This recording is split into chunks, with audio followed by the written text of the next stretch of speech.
நம் மட்டக்களப்பிலே green garden விடுதியிலே திருவோணமலை பிரகடனம் வெளியிட்ட தரப்புகளுடைய ஒரு கூட்டம் ஒன்று நடைபெற்றிருந்தது. அந்த கூட்டத்திற்கு எங்களுக்கு அழைப்பில்லாவிட்டாலும் கூட நாங்கள் இதிலே கலந்து கொண்டு தமிழ் சிவில் அமைப்புகளும் மற்றும் அரசியல் தரப்புகளையும் ஒருங்கிணைத்த வகையிலே இந்த அரசு கொண்டு வரவுள்ள ஐக்கிய அரசியலமைப்பை எதிர்கொள்வதற்கு எடுக்கப்படுகின்ற முயற்சிகள் தொடர்பாக தெளிவுபடுத்துவதற்காக நாங்கள் வந்திருந்தோம். அந்த வகையிலே அவர்களுடைய அந்த பிரகடனத்தினுடைய கோரிக்கை எதுவாக இருக்கிறது என்று சொன்னால், இந்த அரசியலமைப்பு தயாரிப்பு பணிகளிலே தமிழ் அரசியல் தரப்புகள் ஈடுபடக்கூடாது என்று சொல்லியும், அரசாங்கத்துக்கு எந்த விதமான வரவுகளையும் முன்வைக்கக்கூடாது என்று சொல்லியும், வெறுமனே ஒரு சமூக ஒப்பந்தம் ஒன்று செய்வதற்கு அரசாங்கம் இணங்க வேண்டும் என்று கோரிக்கையை விடுத்துவிட்டு அனைவரும் ஒதுங்கி நிற்க வேண்டும் என்ற ஒரு கருத்தை அவர்கள் முன்வைத்திருக்கிறார்கள். அதே நேரத்திலே அவர்களுடைய திருவோணமலை பிரகடனத்திலே இறுதியிலே ஒன்று தெளிவாக சொல்லப்பட்டிருக்கிறது. தாங்கள் அதிலே முன்னே சொல்லிக் கொண்டு வந்திருந்த விடயங்கள் எதுவும் தனிநாட்டை ஆதரிப்பதாக கருதப்பட முடியாது என்று சொல்லியும் சொல்லப்பட்டிருக்காகவே அவர்களும் ஒட்டியாட்சிக்குள் தான் ஒரு தீர்வு யோசனையை முன்வைக்கிறார்கள். அவ்வாறான ஒரு இடத்திலே அரசாங்கம் இன்று அறுதி பெரும்பான்மையை கொண்டிருக்கிற ஒரு சூழலிலே ஏற்கனவே வடகிழக்கு தமிழ் மக்களுடைய ஆணையோடு பாராளுமன்றத்துக்கு சென்ற சம்பந்தனுடைய தலைமையிலான தரப்பு ரணில் மைத்திரியோடு சேர்ந்து ஒரு வரைவை தயாரித்திருக்கிறார்கள். அது ஒரு ஐக்கிய ராஜ்ய வரைவு. அது தமிழர்களுடைய தேச முறைமை சுயநிர்ணய உரிமை அனைத்தையும் கைவிட்டு ஒரு ஐக்கிய ராஜ்ய விரைவாக தயாரிக்கப்பட்டிருக்கிறது.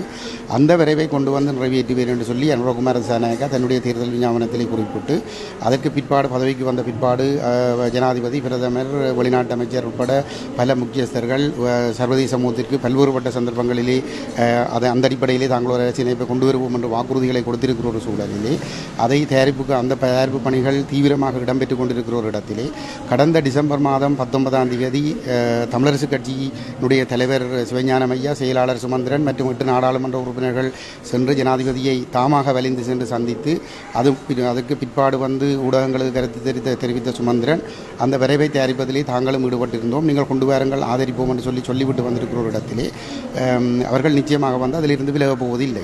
அது மட்டுமல்லாமல் இன்று வடகிழக்கு தமிழர்களில் 8 பேர் என்பிபி கட்சியில் இருக்கிறார்கள். இன்னும் 2 பேர் ஆதரித்தாலே தமிழர்களுடைய கதை முடிந்துவிடும்.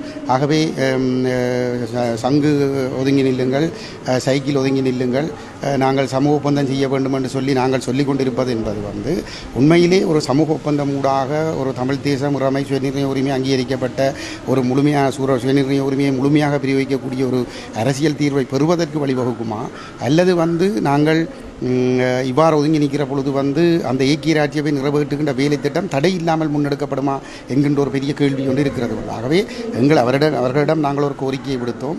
உங்களுடைய இந்த நிலைப்பாடு ஐக்கிய ராஜ்யவை முன்கொண்டு செல்வதற்கு விரும்புகிற தரப்புகள் தடை இல்லாமல் அந்த காரியத்தை நிறைவேற்றுவதற்கு வழி ஏற்படுத்தி விடும். ஆகவே நீங்கள் இந்த நிலைப்பாட்டிலிருந்து மாறி இந்த ஐக்கிய ராஜ்யவை எதிர்ப்பதற்கும் அவர்களுடைய அந்த உரைகள் இதிலும் கொண்டுவரப்படுகிற வரைவு ஒரு ஐக்கிய ராஜ்யம் அது நிராகரிக்கப்பட வேண்டும், ஐக்கிய ராஜ்யம் என்று சுட்டிக்காட்டப்படவும் இல்லை, அது நிராகரிக்கப்பட வேண்டும் என்ற ஒரு கருத்தும் முன்வைக்கப்படவில்லை. வெறுமனே தமிழர்களுக்கு ஒரு சமூக ஒப்பந்தம் ஊடாக ஒரு தீர்வு வேண்டும் என்ற நிலைப்பாடும் சமூக ஒப்பந்தம் என்று மட்டும் பேசப்படுகிறது. அது ஐக்கிய ராஜ்யத்தை முன்கொண்டு செல்வதற்கான வழியை திறந்து விடுமே தவிர ஒரு பொழுதும் தமிழர்களுக்கான தீர்வை கொண்டு வரப்போவதில்லை. இவர்கள் சொல்லுகிற மாதிரி சர்வதேச சமூகத்தோடு சேர்ந்து ஒரு தீர்வை பெறுவதாக இருந்தால் கூட இங்கே ஒரு ஒற்றையாட்சி அரசியலமைப்பை தமிழர்கள் ஆதரித்திருக்கக்கூடாது. ஆனால் ஆதரிப்பதற்கான செயல்பாடுகள் கிட்டத்தட்ட நெருங்கிவிட்டது. ஆகவே அது தடுக்கப்பட வேண்டும் என்பதை நாங்கள் அவர்களுக்கு ஆணித்தரமாக வலியுறுத்தி இருக்கிறோம். தமிழ் மக்கள் பேரவையினுடைய தீர்வு திட்டம் தொடர்பாகவும் ஒரு தவறான கருத்தியல் அங்கே முன்வைக்கப்பட்டது. அது சுயநிர்ணய உரிமையை கைவிடுவதாக சொல்லப்பட்டிருந்தது. அது அப்படியல்ல.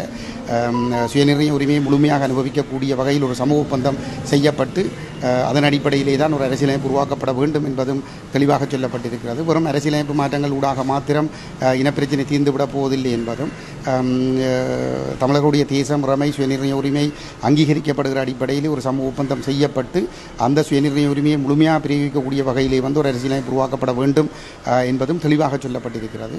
ஆகவே திரிவுபடுத்தல்கள் தொடர்பாகவும் அங்கே தெளிவுபடுத்தப்பட்டிருக்கிறது. நன்றி.